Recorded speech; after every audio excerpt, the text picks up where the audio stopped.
How to recover deleted chats on Instagram. Click on your profile picture at the bottom left corner and then click on the three line at the top right corner.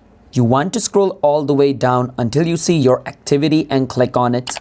Inside your activity, scroll all the way down and click on download your information. And from here, what you want to do is click on download or transfer information at the top. And from here, choose your Instagram account and click on next at the bottom. From here, you want to choose some of your information. And from here, what you want to do is click on messages and click on next at the bottom. And here you want to choose download to device.